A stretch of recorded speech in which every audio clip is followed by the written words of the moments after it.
todos, ¿cómo están?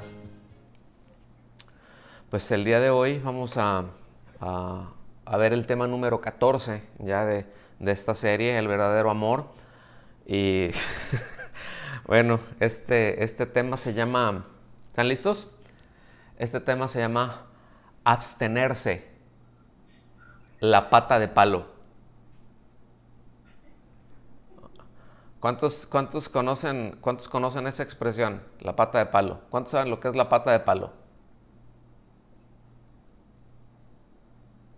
Ok, la pata de palo, bueno, pues es precisamente, es un punto débil, ¿verdad?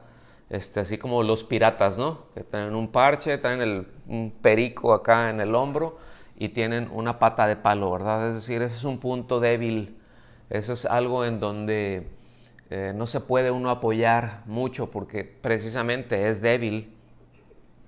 Es algo que también pues se conoce como esa expresión, ¿verdad? De el talón de Aquiles, ¿verdad? De esa famosa novela de Homero, ¿no? La de la Ilíada y la Odisea, que todo uno puede ser muy fuerte, pero hay un punto en donde es muy débil. Y miren, antes de entrar propiamente en el tema, hay algo que me gustaría tocar porque es necesario que nosotros tengamos en claro, y es el punto de que estamos inmersos, estamos dentro de una cultura uh, que premia, estamos dentro de una cultura que promueve la autosatisfacción, que enseña, que adoctrina a que no debes de privarte de nada, que puedes tener todo lo que tú quieras, que si realmente quieres ser feliz, no debes de abstenerte de aquello que te proporcione esa felicidad, que no debes de abstenerte de nada que te proporcione precisamente esa plenitud, ese sentimiento de bienestar. Habría mucho que hablar con respecto a lo que es el bienestar, ¿no? El welfare que se le conoce, ¿no? Ahora, no pretendo hacer un estudio sociopolítico, económico de todo esto, pero lo cierto es de que todas las estructuras que existen en la sociedad están determinadas de gran medida por modelos de mercado, por modelos de producción y modelos de consumo. Cada sociedad tiene eso y absolutamente en todas las sociedades existe esa parte de ese intercambio, todo el tema comercial. Ahora, es decir, todo el mercado, al menos lo que es la cultura occidental, está pues precisamente diseñado no para el beneficio de una sociedad en conjunto. Es decir, todas las cosas que tenemos dentro de la sociedad, todas las cosas de mercado, todos los programas, todo lo que tiene que ver las estructuras uh, otra vez de producción y de consumo, no es para el bienestar común, es decir, no es para que como personas, como individuos estemos bien. No está diseñado para eso, no está diseñado para que la sociedad esté bien, está diseñado para que la sociedad consuma. Es decir, está una sociedad de consumidores. Y esto es relativamente fácil de verlo en muy distintas áreas. Por ejemplo, el tema de la salud, ¿no? Esto es muy amplio, pero lo cierto es que la salud no es un buen negocio. ¿Sí? La salud no deja dinero, la enfermedad sí lo hace. La enfermedad sí deja dinero, la enfermedad sí es un buen negocio. Una persona sana no necesita de medicamentos, no necesita depender de medicamentos, pero un enfermo sí. Así que cuanto antes en su vida necesite depender de medicamentos, mejor. ¿Okay? Y así, es decir, hay todo un aparato industrial que trabaja en esa dirección y hay muchas industrias alrededor de esa. Por ejemplo, como la salud, hay muchas industrias que están alrededor de ella coadyuvando en eso. Por ejemplo, la industria alimenticia o alimentaria, ¿verdad? La industria farmacéutica y bueno, todas las industrias que se derivan de eso, ¿verdad? Porque existe una distorsión de lo que es bienestar. Entonces, no se busca que comas mejor, no se busca que tengas acceso a buen alimento, sino cada vez que tengas más productos que te satisfagan más rápido y que no importa que no sea un bien lo que te haga cuando consumes eso. No sé si me estoy dando a entender. Es decir, puede haber algo que tú estés consumiendo que te va a llevar a consumir y que te va a llevar no precisamente a que estés bien, no precisamente a que te nutra, ¿sí? Ahí te mantiene vivo, pero te va ocasionando problemas y bueno, podríamos hablar mucho con respecto a eso. En el sentido moral pasa lo mismo. ¿Sí? No se puede negar que la cultura occidental ha perdido la brújula, ha perdido el rumbo en esto, incluidos ciertos sectores, de la cristiandad, ¿sí? Y cuando decimos cristiandad tenemos que entender que la cristiandad es distinta al cristianismo. La cristiandad promueve algunos valores, ¿verdad?, que han creado pues de una religión humana a partir de ciertas enseñanzas de Cristo. Es decir, no es la enseñanza de Cristo. Han tomado ciertos valores, ciertas enseñanzas y de ahí han desarrollado todo un aparato, han desarrollado todo un esquema, ¿verdad? Pero el cristianismo es sencillamente seguir a Cristo. El cristianismo es ser un discípulo de Cristo y todos entendemos que eso inicia precisamente con el arrepentimiento y la fe en Cristo, donde se da el nuevo nacimiento, en donde está ese crecimiento espiritual, en donde vamos desarrollando el carácter de Cristo, etc. Todo eso ya lo tenemos ubicado. Ahora, muchos creyentes y verdaderos creyentes, ¿verdad?, en mayor, pónganme mucha atención en esto, porque aquí ya voy a entrar prácticamente, me voy a meter de cabeza en el tema.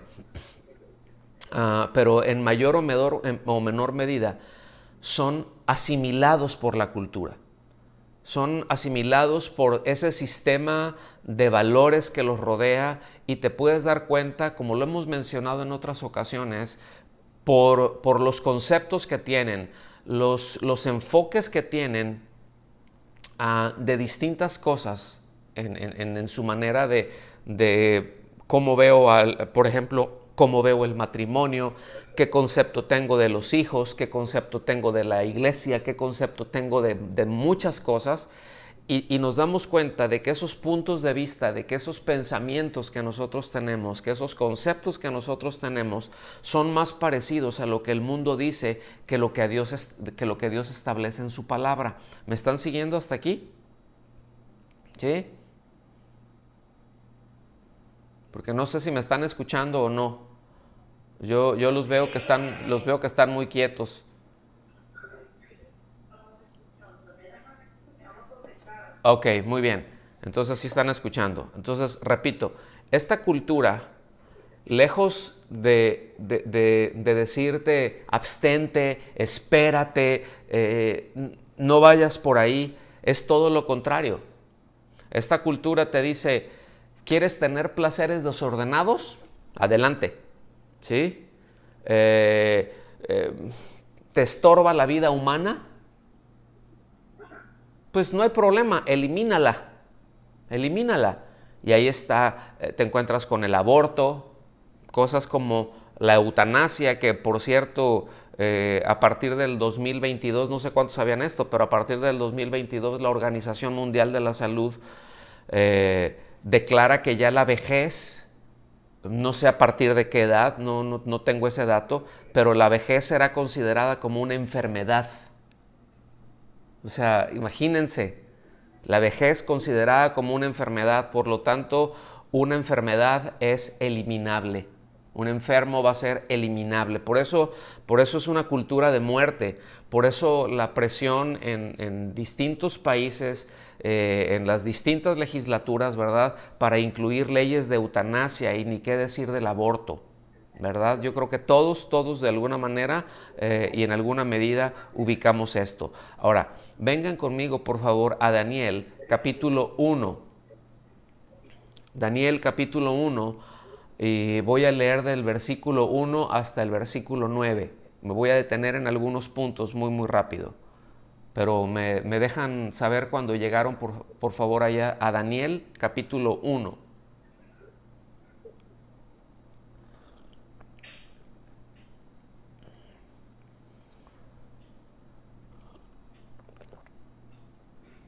Daniel 1, versículo 1 se lee así. En el tercer año del reinado de Joacim, rey de Judá, vino Nabucodonosor, rey de Babilonia, a Jerusalén y la sitió. El Señor entregó en sus manos a Joacim, rey de Judá, así como algunos utensilios de la casa de Dios. Esto se los llevó a la tierra de Sinar, a la casa de su Dios. Pongan atención en esto, a la casa de su Dios. Estos se los llevó a la tierra de Sinar, colocando los utensilios en la casa del tesoro de su Dios. Versículo 3. Entonces el rey mandó a Aspenaz, jefe de sus oficiales, que trajera de los israelitas, de esos que se llevó cautivos, que trajera de los israelitas, no a todos, dice, a algunos de la familia real y de los nobles, a algunos, que escogiera entre ellos. ¿A quiénes iba a escoger? De esos que se trajo, ¿a quiénes iba a escoger? Dice, estos jóvenes, ya sabemos que no es a muchos, es a algunos jóvenes. Estos jóvenes no debían tener defecto alguno. Serían de buen parecer, o sea, guapos, serían de buen parecer, inteligentes en toda rama del saber, dotados de entendimiento y habilidad para discernir y que tuvieran la capacidad para servir en el palacio del rey. Fíjense bien, y les dio órdenes, y esto es muy importante esto que dice aquí, y les dio órdenes de que les enseñara la escritura y la lengua de los caldeos, que les enseñara la escritura y la lengua de los caldeos. Mis amados, esto que representa aquí, esto que está diciendo aquí, representa cultura, ¿sí? El pensamiento se estructura, el pensamiento de un idioma, ¿verdad?, se estructura precisamente con las letras, con el idioma, con el lenguaje. Esto incluye la filosofía. Galo, no sé si me pudieran hacer el favor de apagar el micrófono de la cámara de ustedes, la que los está viendo, porque me está metiendo mucho ruido. Me está metiendo mucho ruido y la verdad es que me saca un poquito de onda por acá. Gracias.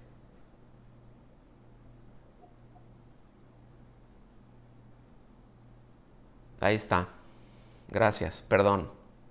Ahí estamos. Entonces, repito, dice, la instrucción que dio es que les enseñara la escritura y la lengua de los caldeos.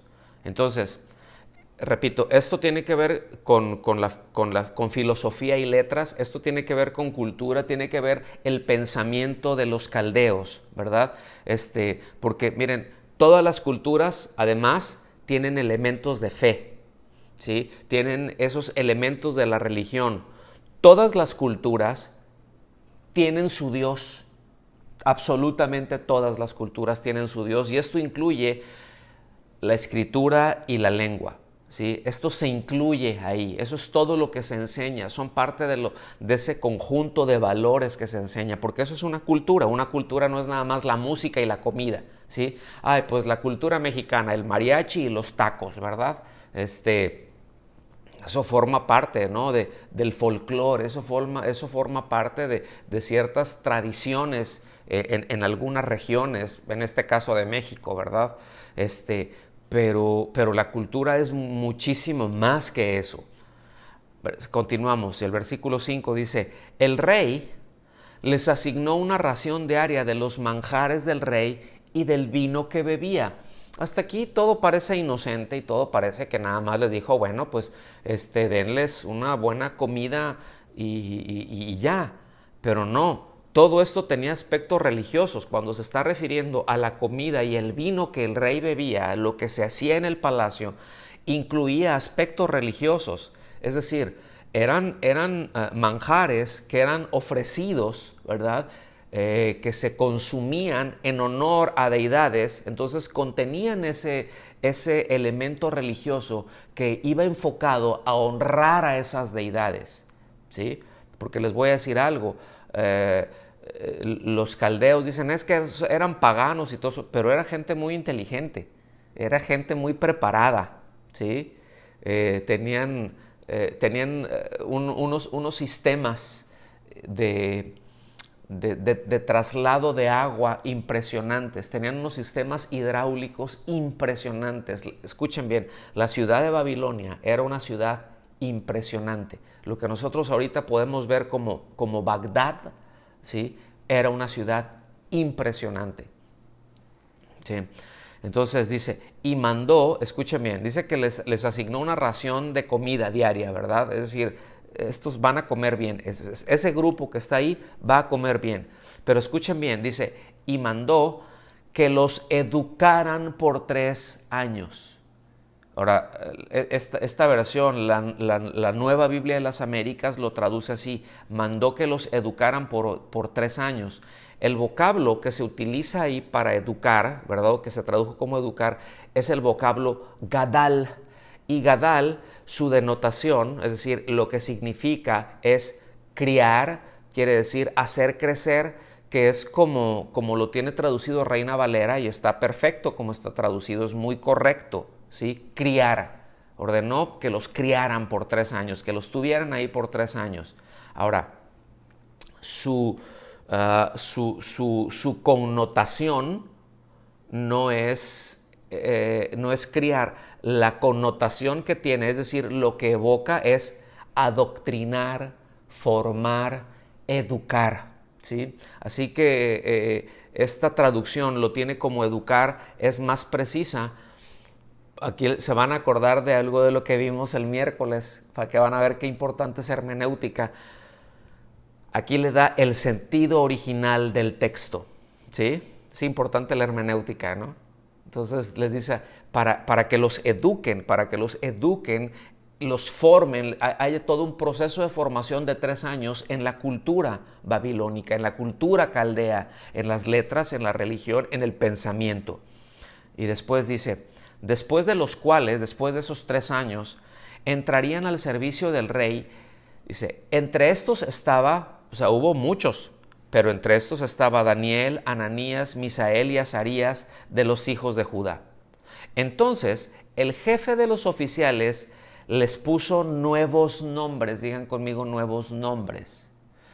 ¿Qué quiere decir nuevos nombres? Nuevos nombres representa una nueva identidad de acuerdo a su cultura, ¿okay? Una nueva identidad de acuerdo a sus valores, una nueva identidad de acuerdo al Dios de ellos. Ahora, esto es muy, muy importante porque ya los nombres que al que les cambiaron tenían que ver ya no con Jehová, ya no con Elohim, ya no con Adonai, ya no con el Dios verdadero, ¿sí? Sino con el Dios de los caldeos o con algunos de los dioses.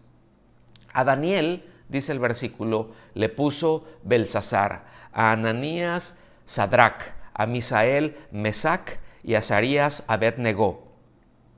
Versículo 8, aquí me quiero centrar. Pero Daniel, ahí sí hay un pero que valga, pero Daniel se propuso en su corazón no contaminarse. Fíjense bien, él pudo discernir inmediatamente de qué se trataba el asunto. No, ya nos trajeron para acá, no vamos a andar de esclavos por allá picando piedras en el desierto, sacando minerales o qué sé yo, haciendo cualquier otra actividad. Nos van a tener aquí, pero yo ya ubiqué que lo que quieren hacerme literalmente es un lavado de cerebro, que me quieren cambiar la identidad, que quieren cambiarme mi confianza en el Señor, que quieren quieren que deje de pensar, que no tenga la cultura que tengo, y quieren que abrace, quieren que absorba los valores de este lugar. Es decir, cuando Daniel se da cuenta de esto, dice, él se propuso en su corazón no contaminarse. ¿Qué quiere decir esto? Que él decidió desde lo más profundo de sus afectos abstenerse. Él decidió apartarse y no participar de absolutamente nada que lo pudiera alejar de su comunión y de su relación con el único Dios verdadero. Él decidió que se iba a restringir de cualquier cosa que pudiera conducirlo a ser absorbido, a ser asimilado por esa conducta y por esa cultura contraria al Dios que él adoraba. Él dijo, yo no voy a hacer absolutamente nada, yo determino no hacer nada. Decido abstenerme de cualquier cosa que estorbe mi relación con Dios, que me aparte de Dios, cualquier conducta que me aleje de Dios. Me voy a abstener de esto, voy a decir no a esto. Dice, pero él decidió, por eso habla de que él decidió no contaminarse con los manjares del rey ni con el vino que él bebía. Dice, y pidió al jefe de los oficiales que le permitiera no contaminarse. O sea, él pudo, al captar esto, él fue ahí con el jefe de él, ¿verdad? Ahí con el mandamás, pues, y le dijo, dame oportunidad, por favor, yo no quiero contaminarme con esta comida, yo no quiero hacer esto, ¿sí? Dice, y Dios concedió a Daniel hallar favor y gracia ante el jefe de los oficiales. Ahora, miren, aquí no está hablando de que si la dieta de las legumbres que es mejor, y hasta hay libros que han sacado. Hay un autor muy famoso que sacó la dieta de Daniel y es importante la comida, sí es muy importante, pero escuchen bien, aquí el punto no se trata de qué es el tema de la comida, de una cierta dieta y que una cierta dieta te va a hacer una mejor persona, ¿verdad? Hazte vegano porque si eres vegano eres una mejor persona, como hay carteles luego que salen por ahí. No está hablando absolutamente en eso. Está hablando del no contaminarse, está hablando a dónde están arraigados los afectos. Está hablando precisamente de todo eso. Y sin temor a equivocarme, Daniel y sus amigos son un ejemplo, uno de los mayores ejemplos, ¿sí? Que Dios honró por la determinación de no contaminarse, ¿verdad? Yo estoy seguro que Daniel y sus amigos tenían presente la escritura de 1 Samuel 2:30, en donde dice, yo honraré a los que me honran y los que me desprecian serán tenidos en poco. Yo estoy seguro que ellos tenían esto. Y miren cómo honró Dios a Daniel y a sus amigos con esta decisión de abstenerse. Daniel, en el versículo, ahí seguimos leyendo, en el versículo 14 al 20 se lee así. El mayordomo los escuchó en esto y los puso a prueba por 10 días. Dijo, ok, les vamos a dar sus verduritas y les vamos a dar sus cositas. Estos otros van a seguir comiendo acá, pero ustedes, vamos a ver la prueba. En 10 días ya se debe de notar. Vamos a hacer un detox. ¿Sí? Y en 10 días esto ya se debe de notar. Dice, después de los 10 días, el aspecto de ellos parecía mejor y estaban más rollizos que todos los jóvenes que habían estado comiendo de los manjares del rey. Es decir, estaban chapeteados, rollizos, hasta se veían más llenitos, más embarnecidos.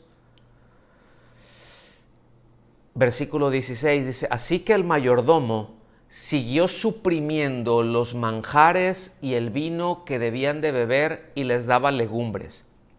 Miren, mis amados, esta decisión, cuando propuso en su corazón, es me voy a abstener de cosas, de todo lo que contamine. Escuchen bien, esto no fue nada más unos días de prueba, ¿sí? Ustedes recordarán que la instrucción que dio el rey, que está ahí en el versículo 5, dice que los tenía que preparar 3 años. Es decir, ellos se abstuvieron de manjares y de cosas por 3 años, ¿sí?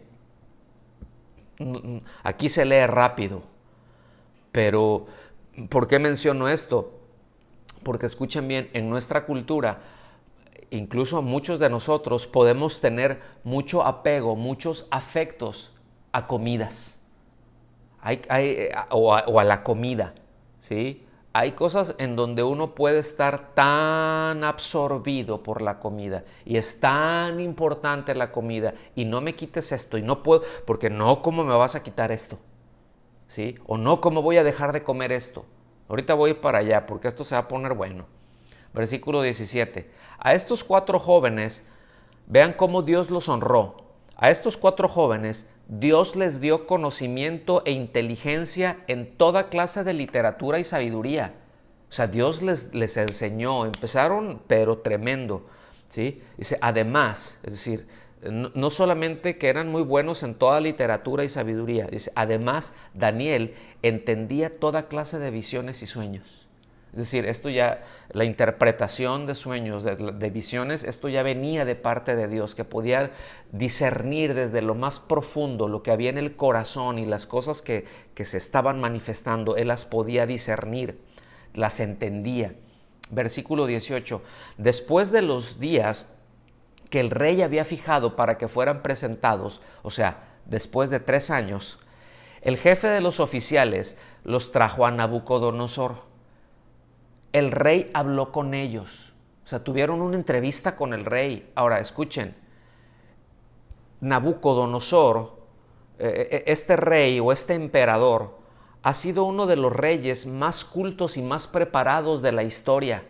Necesito que ubiquen eso, porque luego dicen, no, bueno, Salomón, sí, Salomón fue tremendo, ¿sí? Pero eso fue algo sobrenatural. No, Nabucodonosor era un tremendo constructor, ¿sí? Era impresionante los conocimientos que él tenía. Era alguien muy preparado, muy culto, con mucha sabiduría humana, ¿sí? Entonces dice que el rey habló con ellos y de entre todos ellos no se halló ninguno como Daniel, Ananías, Misael y Azarías. Entraron pues al servicio del rey. Versículo 20. Y en todo asunto de sabiduría y conocimiento que el rey les consultó, los encontró 10 veces superiores a todos los magos y encantadores que había en todo su reino. Es decir, ya el imperio en ese momento era el imperio más grande que había. Entonces, escuchen bien, porque yo he escuchado mucho esto. No, es que lo que pasa es que por lo que ellos comieron, entonces lo que ellos comieron los hizo 10 veces mejores. No fue lo que comieron. O sea, si uno por comer zanahoria se va a hacer más inteligente y más santo y más todo, ¿verdad? Y por comer lechugas y pepinos voy a tener mejor comunión con Dios, yo me ponía a comer pepinos y lechugas y zanahoria toda la vida. Pero no es eso, es que es lo que había en el corazón para con Dios y para con todo el entorno. Otra vez, ¿en dónde estaban conectados sus afectos? ¿En dónde estaban conectado todo su corazón? Ahora, vengan conmigo, por favor, a Primera a los Corintios, capítulo 9. Primera a los Corintios, capítulo 9, versículos del 25 al 27. Primera a los Corintios, capítulo 9, versículos 25 al 27. Déjenme, mientras llegan ahí, le voy a dar unos traguitos a este café pastoral por acá.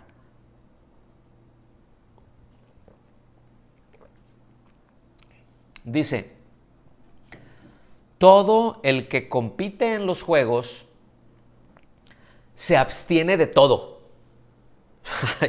Se abstiene. Híjole, ¿verdad? Todo el que compite en los juegos se abstiene de todo. Dice, ellos, fíjense lo que está usando, ellos lo hacen para recibir, es decir, los que compiten, se está refiriendo a los atletas, ellos lo hacen para recibir una corona corruptible, pero nosotros una incorruptible. Aquí está hablando de atletas profesionales. Aquí está hablando, porque estos eran los juegos, se conocían como los juegos ístmicos, ¿ok? Y ya de aquí es de donde salen las olimpiadas, ¿ok? Eran básicamente 5 disciplinas que habían en donde ellos competían.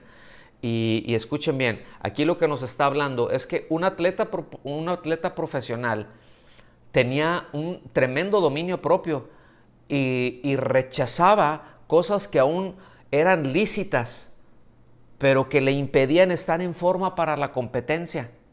Ahora, no se preparaban un mes o 2 meses. Escúchenme muy bien, ellos se preparaban 10 meses al año para competir durante todo un mes. ¿Sí? Es decir, durante todo un mes ellos estaban compitiendo y se seguían preparando, pero ya tenían 10 meses de preparación. Había manuales de competición atlética y ahí decía qué debían comer, qué no debían comer, los ejercicios que tenían que hacer, entrenamientos, es decir, había una serie de lineamientos que ellos en los que tenían que estarse preparando, en donde tenían que estarse disciplinando. Eran sumamente disciplinados. Escuchen bien, también el creyente, por eso está poniendo esta figura de un atleta, pero ahora está poniendo el creyente. Un creyente debe de dominarse y debe de dominar sus libertades. ¿Para qué? Para ajustar su vida al amor, al verdadero amor. Sí, un atleta se ajustaba pues para poder estar fuerte para las carreras, ¿verdad? Para correr, para luchar, para los obstáculos y para todo esto. Pero un creyente también debe de abstenerse y estar siendo controlado para que su vida esté ajustada, para que su vida esté controlada por el verdadero amor. ¿Sí? Ellos hacían un esfuerzo muy grande, entonces para recibir un premio de algo pues que dice aquí perecedero, porque era una coronita lo que ellos recibían. Ellos no se hacían ricos como se hacen ahora los atletas, no lo hacían por dinero. Era por una coronita de hojas verdes y que no siempre eran laureles. Luego los vemos que eran unos laureles que se marchitan. De hecho, muchas de las coronas que les daban eran de hojas de pino, de lo más corriente, ¿sí? Lo más común, que se marchita así. Entonces se abstenían para eso, escuchen bien, y se abstenían también porque la recompensa de ellos era el reconocimiento público, porque durante ese tiempo el que ganaba se vestía, utilizaba una bata especial y andaba con la corona y por todos lados ahí se andaba paseando en la ciudad y sí, pásale, el gran campeón y el gran campeón y el gran campeón, y era un reconocimiento general, un reconocimiento público, que es lo que ganaba. Ese era el premio realmente. No se hacían ricos con esto. Ahora, póngame atención en esto que le voy a preguntar. ¿Cuál es esa corona corruptible por la que tanto te esfuerzas? ¿Cuál es esa corona por la que tanto te abstienes de tantas cosas, incluida tu comunión con Dios y con la iglesia? Porque muchas veces nos abstenemos de Dios, muchas veces nos abstenemos de orar, nos abstenemos de Biblia, nos abstenemos de reuniones, nos abstenemos de tiempo con los hermanos, nos abstenemos de eso porque tengo que esforzarme, porque tengo el trabajo, la escuela, el esto, el otro, estoy estudiando acá, estoy estudiando allá, quiero, y nada de malo con eso. Digo, no está mal esforzarse por un mejor trabajo, yo no estoy hablando de eso, no está mal esforzarse por tener unas buenas vacaciones, no estoy hablando de que es malo esforzarse por tener una carrera universitaria y después una maestría, un doctorado. Yo no estoy diciendo que eso está mal, no estamos hablando de eso, pero estamos hablando de qué cosas se hacen a un lado para obtener eso. ¿Me están siguiendo? ¿Qué cosas hago a un lado? ¿De qué cosas me abstengo para eso? A veces me estoy sacrificando y me abstengo de cosas para comprarme un auto o para comprarme una computadora o un juguete, lo que tú quieras, pero de algo me abstengo. El asunto es de qué cosas sí me abstengo, porque ¿cuál es el premio que estoy esperando? ¿Cuál es la recompensa que estoy esperando? Esto me lleva a preguntar cómo ordenamos nuestras prioridades, en base a qué. Otra vez, ¿cuál es el premio que yo estoy esperando en todo esto? Miren, en la cultura que estamos, nos ofrece pues cosas, hay más cosas malas que buenas de lo que nos ofrece. Hay muchas cosas muy cómodas, esa es la verdad, y hay muchas cosas que son, que importante, por ejemplo, cosas que tenemos como ahorita esto, que yo les puedo estar viendo a ustedes y ustedes me pueden estar viendo a mí, estamos a 8 o 9 mil kilómetros de distancia y nos podemos ver prácticamente en tiempo real, no sé, y escuchar en tiempo real. Yo creo que hay una demora de menos de un segundo, más o menos es lo que yo estoy calculando, por lo que por lo que veo y los escucho, ¿sí? Por la interacción que tenemos. Entonces esto es algo muy bueno, pero hay cosas que son muy malas, ¿sí? Y me atrevo a decir que hay más cosas malas que buenas, desde algo tan básico como lo he mencionado, como la comida. Porque todo va dirigido a una recompensa rápida, a una recompensa fácil. Todo está ya empaquetado, ¿sí? Todo está ya nada más para llegar. Ay, es que es bien práctico, ¿sí? Ah, llego y agarro y aquí está, la ensalada ya está hecha, ya está todo, ¿eh? Ya llego, pum, lo meto. Es más, hay cosas que ni siquiera tengo que meter ni al microondas ni darle una calentadita. Esto ya está listo, nada más uno llega, lo abre. Y son cosas muy prácticas y ahí están. Pero si nosotros vemos todos esos productos, todo lo que tienen, y no estoy diciendo, no, o sea, no compren. Yo lo que sí les estoy diciendo es revisen, ¿sí? Revisen, cuídense de qué le meten a su cuerpo, ¿sí?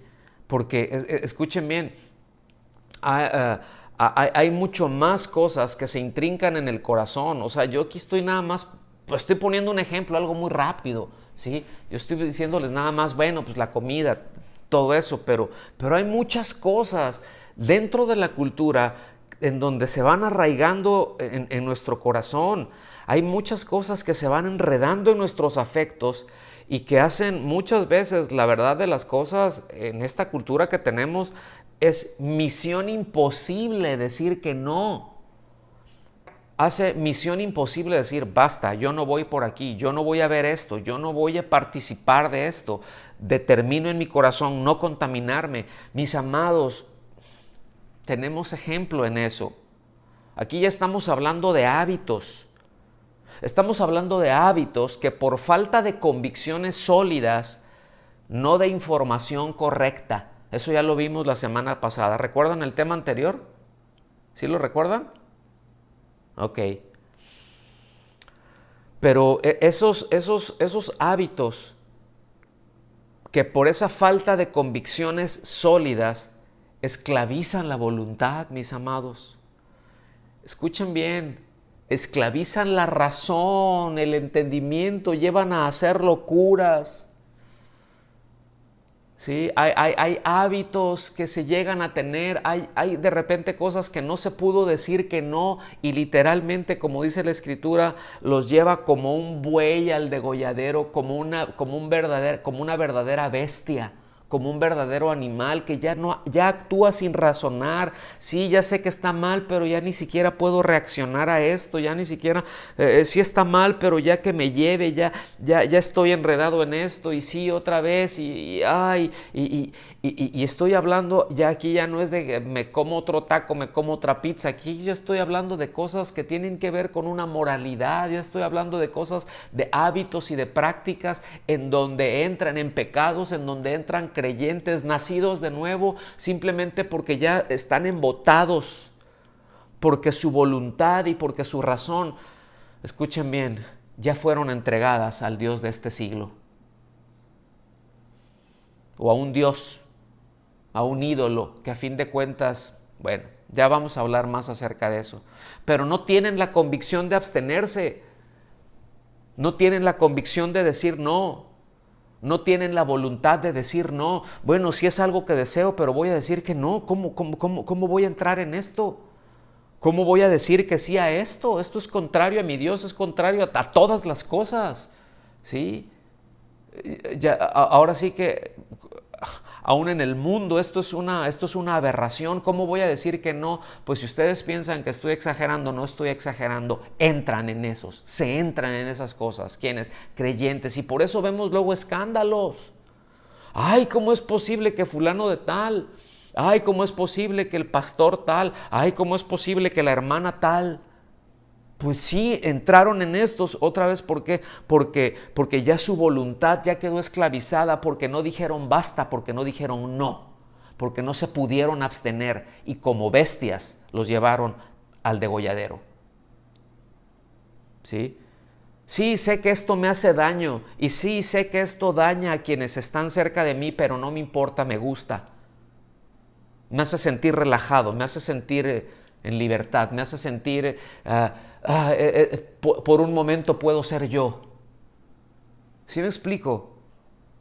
Y roba esos afectos. Sí, sé que está mal, pero no me importa, me proporciona placer. Sí, sé que Dios no está de acuerdo, es decir, es contrario a lo que Dios establece, pero no me importa, yo lo quiero. ¿Por qué? Porque termina uno habituándose a darse gusto, termina uno habituándose a vivir para sí mismo. ¿Ustedes recuerdan Santiago capítulo 4? ¿De dónde vienen las guerras? ¿De dónde vienen todos los pleitos que tenemos? ¿En dónde se origina el conflicto interno? Acuérdense resistid, ¿sí? Someteos a Dios y resistid al diablo. Acuérdense lo que pasa cuando eso se invierte. Dice aquí, ellos, refiriéndose a los atletas, regreso al texto, ellos lo hacen para recibir una corona corruptible, pero nosotros una incorruptible. Y es interesante apreciar aquí el uso que hace de los pronombres personales. El plural de ellos se está refiriendo a los atletas y habla de nosotros. Es decir, esto lo que está indicando es el contraste de esos atletas en donde solo uno de ellos ganaba el premio.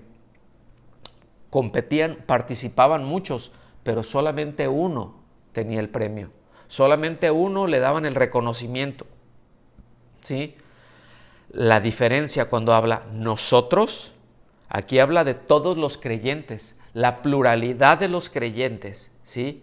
Es decir, todos los creyentes obtienen la corona, todos los creyentes obtienen el beneficio, todos los creyentes obtienen recompensa, no es uno solo, no es yo llego, no, aquí es todos, somos un cuerpo en Cristo, ¿sí? Pero para llegar a esa corona requiere un estilo de vida, requiere una disciplina personal firme, a veces requiere pasar por dificultades, pero escuchen bien, vale la pena, porque la recompensa que tenemos allá adelante es grande. Acuérdense, el Señor Jesucristo, por el gozo puesto delante de Él. Tengan en cuenta eso. Esto va a estar complicado, vamos a pasar un tiempo difícil, sí, pero tengo mi mirada puesta en Él. Después vamos a seguir hablando más de esto, porque este es un tema muy grande, este asunto de qué es lo que me mueve, ¿sí? ¿Qué es lo que me da la fortaleza para decir no? Pues mis amados, tener la mirada puesta en Cristo, en el galardón y en el galardonador. Sí, porque Dios es galardonador de los que le buscan. Eso es lo que nos dice Hebreos en el capítulo 11. Dios es galardonador, Dios recompensa a los que le buscan. ¿Sí? Y escuchen bien, el amado del cielo es la mayor recompensa que podemos tener. Ser como Él es la mayor recompensa, parecernos a Cristo. Mis amados, pero Él es galardonador. ¿Por qué luego como creyentes andamos metidos en otras cosas? ¿Por qué no nos podemos abstener de cosas tan sencillas que nos perjudican desde lo más básico, desde la salud? ¿Por qué no podemos decir que no a un pedazo de pan? Ay, es que es muy rico. ¿Por qué? Sí, pero ya sé que es algo que me hace daño. Y bueno, son convicciones que se tienen. Y yo estoy convencido de eso. Dios me ha llevado a formar ciertas convicciones, ¿sí?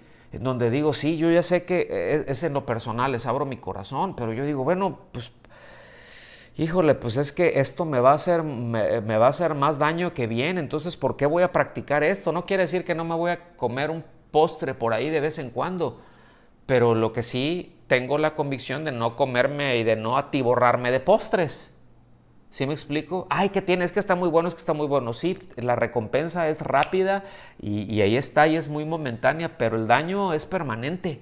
Entonces digo, no. ¿Sí me explico? Pero esas son convicciones. Y en la vida cristiana también el mundo, escuchen bien, ofrece muchos postres, ofrece muchas cosas muy ricas, ¿sí? Que necesitamos nosotros entender y como Daniel, proponer, determinar en nuestro corazón, no contaminarnos con esos valores y con esos principios y con esas prácticas que no honran a Dios, sino que honran a mi carne, que honran al mundo y que no tienen nada que ver con un bienestar, que tienen que ver con el bienestar de una élite por ahí. Y ya no voy a hablar más de eso. Pero, mis amados, como creyentes debemos de estar orientados, ¿sí? A afirmarnos en las cosas eternas, no en las cosas temporales. Nuestro enfoque debe de estar en lo eterno, no en lo temporal. ¿Sí? Es decir, nosotros necesitamos ubicar que en esta vida todo es transitorio, todo es temporal, ¿sí? Pero en lo eterno es definitivo. Y que hay cosas que nosotros hacemos aquí en esta temporalidad que estamos, pero que afecta en lo eterno. Hay cosas, decisiones que nosotros hacemos, hay efectos que nosotros hacemos en esta vida que repercuten en la vida eterna.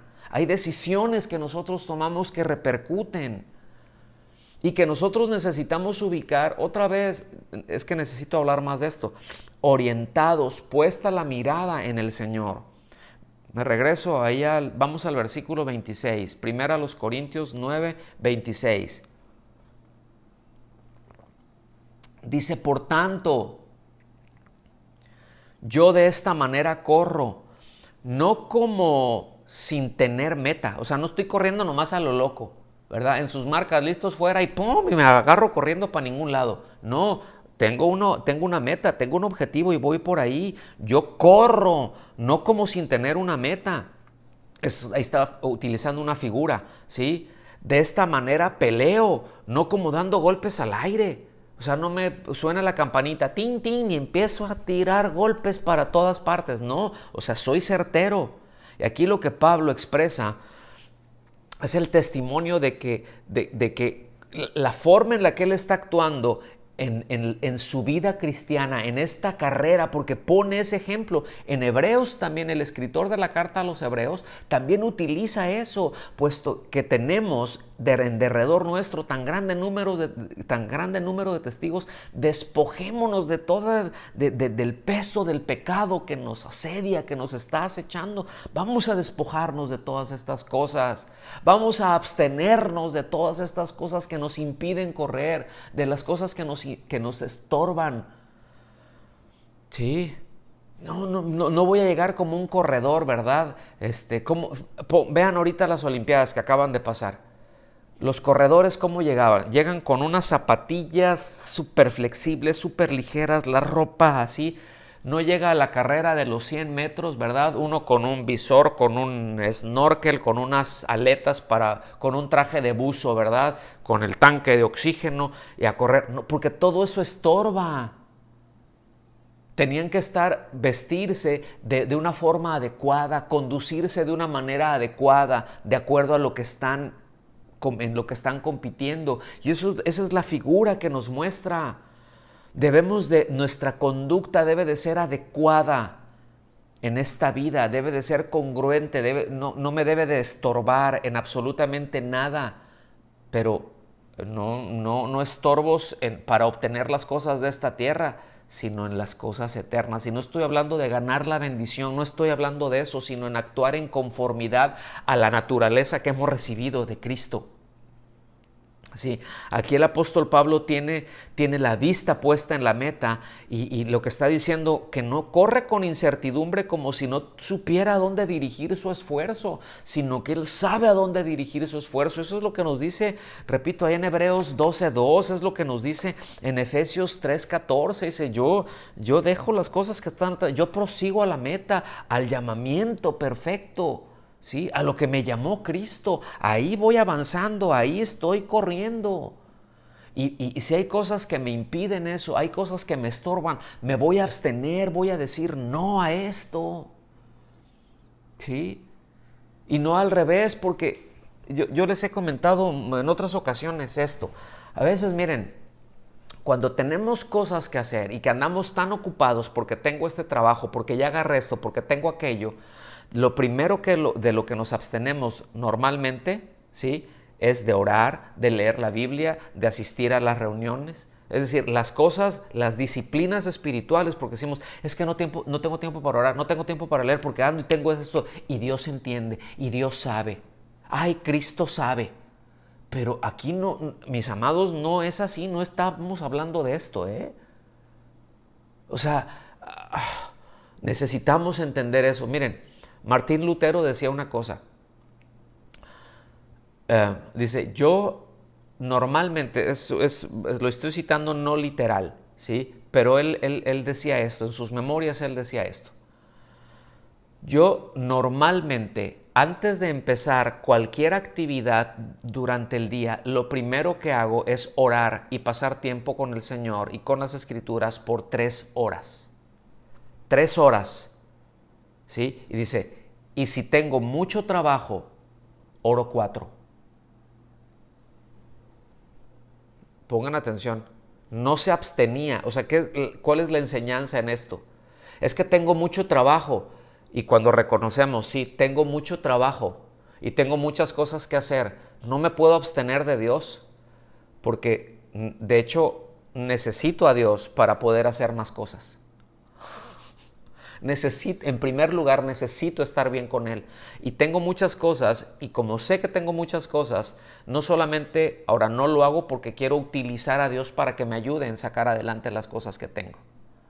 Es que hay tantas cosas que necesito cada vez estar más enfocado en Dios. Ese es el punto, ese es el objetivo, eso es tener la mirada clara, eso es saber la meta. La meta en mi vida es estar en comunión con Dios. Y si yo sé que tengo muchas cosas que me pueden distraer, pues necesito en primer lugar hacer más sólida mi comunión con Dios, antes que cualquier otra cosa. Y nosotros hacemos exactamente lo contrario, porque eso es lo que nos dice la cultura. La cultura que nos rodea te va a decir, Dios, Cristo no importa. Es más, hasta muchos cristianos te dicen, muchas veces se predica esto. No te preocupes, Dios sabe, está bien, tú relájate y con que tú estés feliz. Miren, muchos enseñan esto. Dios es feliz si tú eres feliz, así que haz lo que te haga feliz, porque Dios está feliz contigo si tú estás bien. Y ahí tienen el montón de babalucas diciendo amén a eso. ¿Sí me explico? Y de ahí entonces se van de eso a una serie de aberraciones. No, mis amados, nosotros necesitamos ubicar en primer lugar lo que yo necesito es estar en comunión con Dios. Es decir, si algo importante hay en la vida es que yo esté en comunión con Dios, es que yo esté en comunión con Cristo. Entonces, miren, sin duda van a haber momentos de titubeo. ¿Cuántos titubean de repente? ¿Cuántos tienen momentos de flaqueza? A ver, salúdenme los que flaquean. ¿Verdad que sí? Hay momentos de flaqueza, hay momentos donde, híjole, estoy cansado y donde ya siento que ya no puedo levantar los brazos y donde ya me quiebro y donde ya ando, ahora sí que literalmente estoy, ya agacho y la cabeza y me quebranto y derramo lágrimas y derramo mi corazón porque estoy cansado y siento que ya no puedo y ya, así como a veces ya físicamente uno ya llora de cansancio. ¿Cuántos han llorado de cansancio? Yo creo que las mamás muchas veces Sobre todo cuando acaban de tener bebé, ¿verdad? Que está pequeñito y que se despierta cada 3 horas, ¿verdad? Y hay que estarle dando pecho, ¿verdad? Para que esté comiendo. Ya está la mamá ahí dormida y a lo largo del día está y el bebé está bien demandante y después ya se enfermó y no sé, cosas así. Digo, de repente, sí saben de lo que estoy hablando, ¿no? ¿Cuántos, a ver, mamás, cuántas de repente se han puesto a llorar de cansadas? ¿Verdad que sí? Y a veces como creyentes también, o sea, porque estamos cansados, porque ha habido mucho, nos hemos esforzado, ¿verdad? Sin embargo, el estímulo para seguir adelante y terminar esta carrera, ahí está, y sí estoy cansado, pero levanto y volteo y veo a Cristo y veo la meta y viene la gracia. Y con razón el apóstol Pablo le dice a Timoteo, hijo mío, esfuérzate, toma fuerza de la gracia, porque no te vas a tomar un Red Bull, la fuerza no va a venir de un Red Bull, ¿eh? La fuerza no va a venir de eso, la fuerza va a venir de la gracia. Entonces es una tarea, mis amados, nuestro caminar con Cristo es una tarea que requiere, que demanda una entrega absoluta, una entrega incondicional, la mirada puesta, bien fija ahí en la meta, ¿verdad? Y que no se ocupa de otra cosa. Por eso el apóstol Pablo dice, yo no corro todo confuso, sé de lo que me tengo que abstener, sé a qué cosas le tengo que decir que no. Porque esa es la pata de palo de los creyentes, sobre todo de los creyentes en la iglesia occidental. El doctor Francisco Lacueva, tremendo maestro de la palabra, ya está con el Señor, pero él comenta lo siguiente con respecto a estos versículos que estamos hablando. Él dice lo siguiente, y cito, Pablo no derrochaba sus energías espirituales en sacudir al aire, como muchos creyentes carnales que desperdician el tiempo y las energías en niñerías y frivolidades, aún no siendo pecaminosas. Dice, él atacaba bien al enemigo, pues conocía bien sus artes. Y cita segunda a los Corintios 2:11, donde dice, pues no conocemos sus trampas, o no conocemos sus maquinaciones, o no ignoramos los planes que el enemigo tiene. Y esto es algo que nosotros tenemos que tener en cuenta. Sí, tengo la mirada puesta en Cristo, pero también no ignoro lo que el enemigo está tramando. No ignoro que el enemigo quiere descarrilarme. No ignoro que el enemigo me está poniendo estas trampas. No lo ignoro. Y cuando lo golpeo, voy a golpear bien. ¿Sí? Miren, les voy a decir. En el boxeo, ya ven que luego se tiran golpes. Dicen los que saben que tirar un golpe, ¿sí? Aventar un golpe con la fuerza que se tira y que no se impacta al enemigo, es más cansado, que cansa 2 veces más que tirar un golpe que alcanza al blanco. Fíjense. Entonces él dice, yo no me pongo a tirar golpes a lo loco, es muy cansado. No, yo me espero. Al momento que tengo que tirar, tiro el golpe, pero estoy resistiendo. Vámonos para el final, versículo 27. Dice, sino que golpeo mi cuerpo y lo hago mi esclavo. Fíjense bien, aquí no está diciendo, no está hablando del ascetismo, de que agarro porque esto lo han hecho muchos literal, pues golpeo mi cuerpo y ahí estoy, ¿verdad? Me estoy yo dando porque, tengo que castigarme yo, me estoy golpeando mi cuerpo. No está hablando de eso, no está hablando de autoflagelación. Pues esas mandas que se hacen, ¿verdad? Me voy a ir de rodillas tantos kilómetros cargando un fardo de espinas y llegan con la espalda todos acá con las rodillas despedazadas para agradar a Dios. Eso no agrada a Dios. Esos son inventos del hombre y hasta del diablo, me atrevería a decir. Esos son demandas de los ídolos. Y hay muchas maneras en que hay gente que se autoflagela, pero bueno, no vamos a llegar ahí. Dice, escuchen bien, dice, cuando dice, sino que golpeo mi cuerpo y lo hago mi esclavo, está hablando de un altísimo nivel de disciplina, que en todas las cosas que me tengo que abstener, me abstengo. Si me tengo que abstener de algo, me abstengo de eso. ¿Por qué? Aquí viene una advertencia. No sea que habiendo predicado a otros, yo mismo se ha descalificado. Escuchen bien, aquí expone el peligro al que conduce la negligencia de no dominar los afectos desordenados.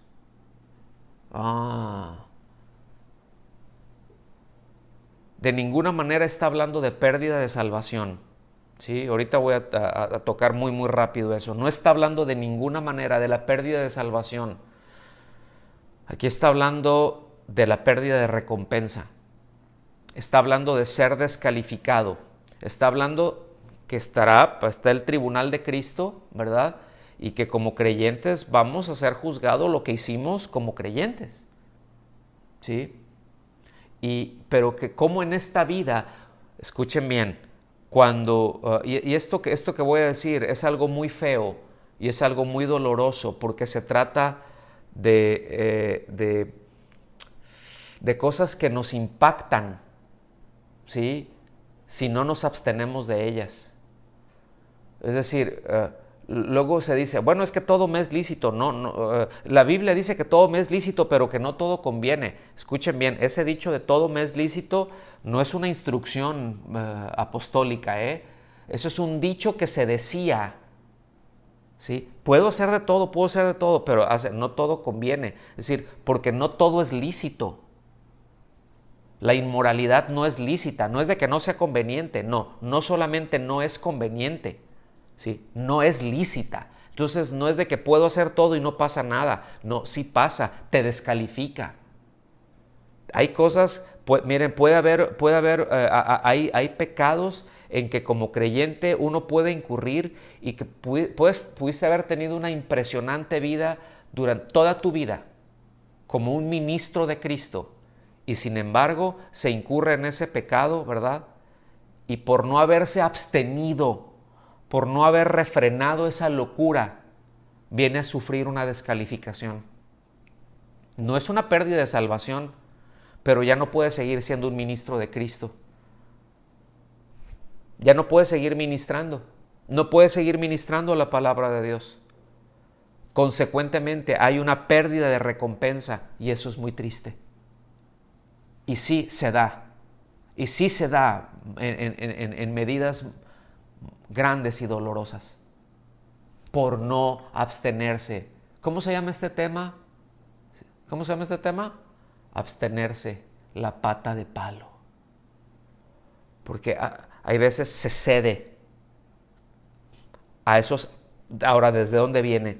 De esos afectos, de esos impulsos, de esos deseos. ¿Está bien? Y es muy triste.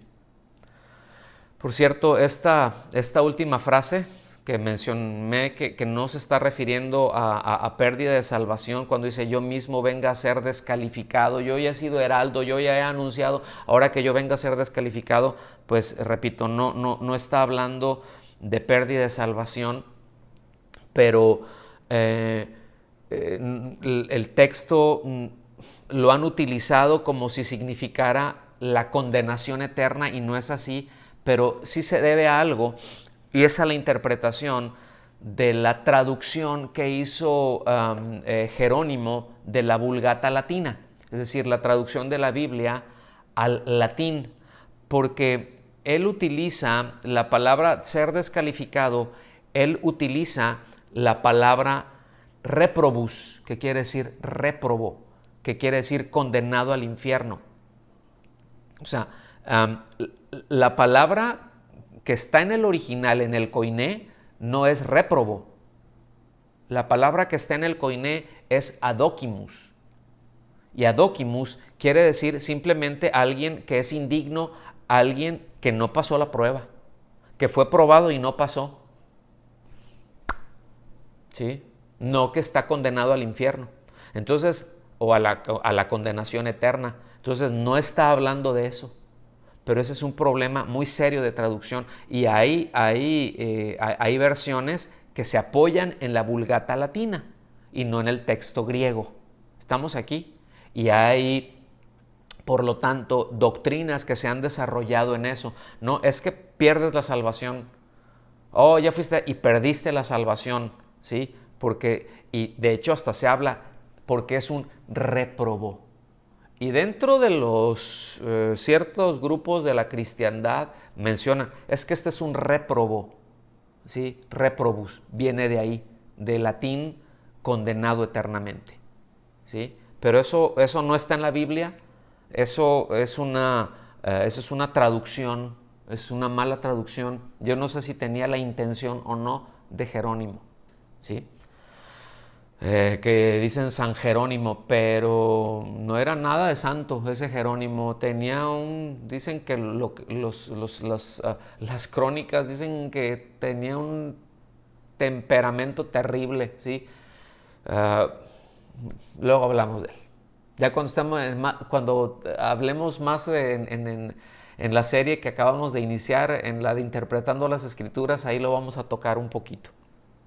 Pero bueno, seguimos avanzando. Entonces, mis amados, que el Señor nos ayude, que el Señor nos fortalezca siempre para que nunca nos apoyemos en esta pata de palo, ¿sí? Porque tenemos esta pata de palo de abstenernos. Que el Señor nos ayude a ser fuertes y que nos dé la gracia para cuando, ¿sabes qué? No. Y si ya estoy incurriendo, si ya incurrí en una falta, si ya incurrí en un pecado, entonces, o en un determinado pecado, ¿sí? Estoy viendo lo que no debo de ver, necesito revisar mis afectos, ¿sí? Y desarraigarlo de ahí y me voy a abstener de esto, ¿sí? Para que podamos decir no. Para que podamos decir, basta, me voy a apoyar en la gracia.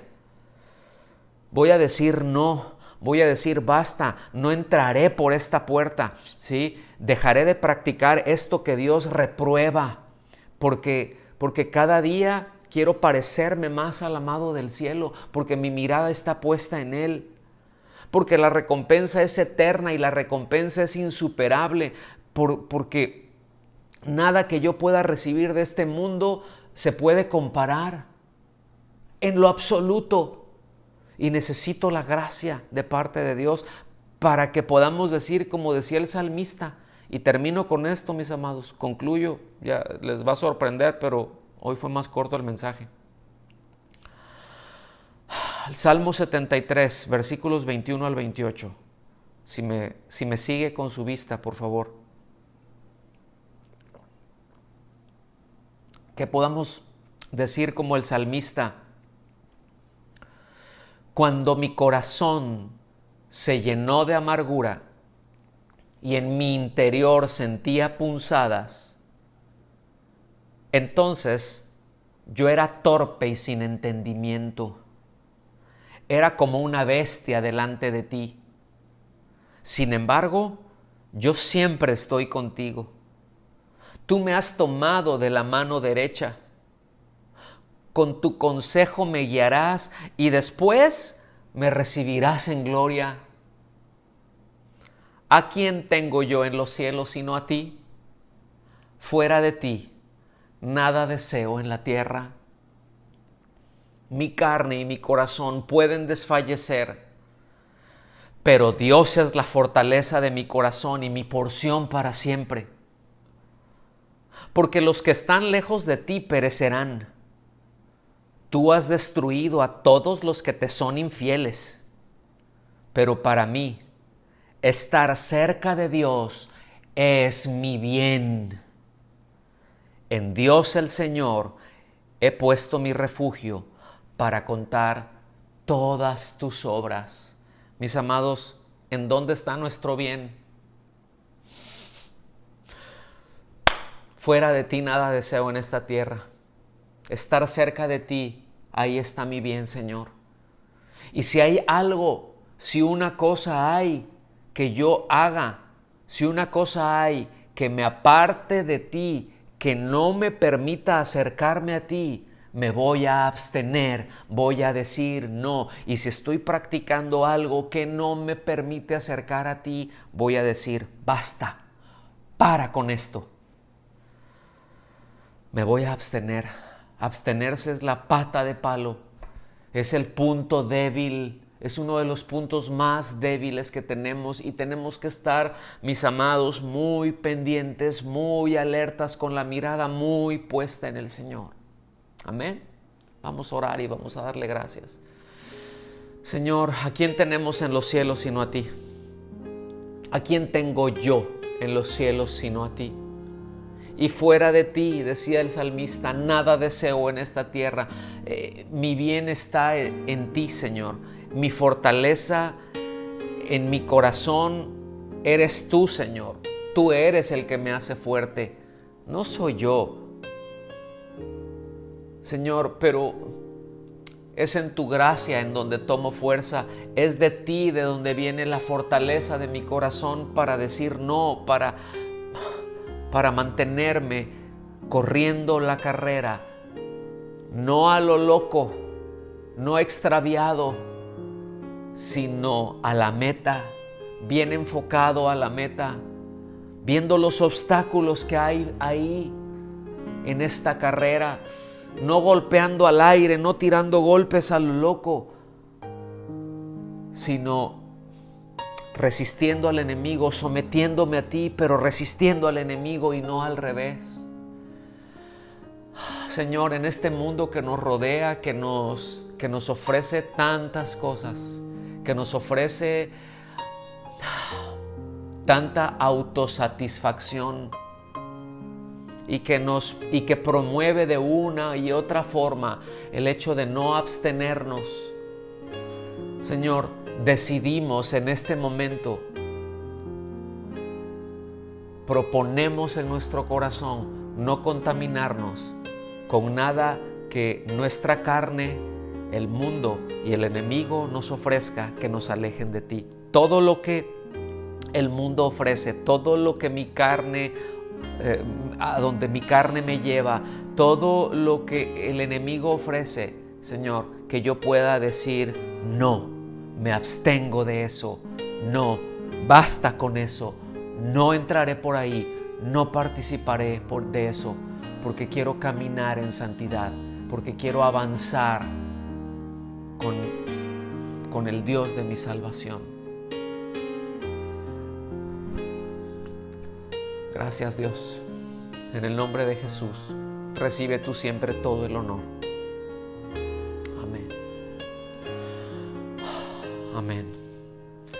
Que Dios los bendiga, mis amados.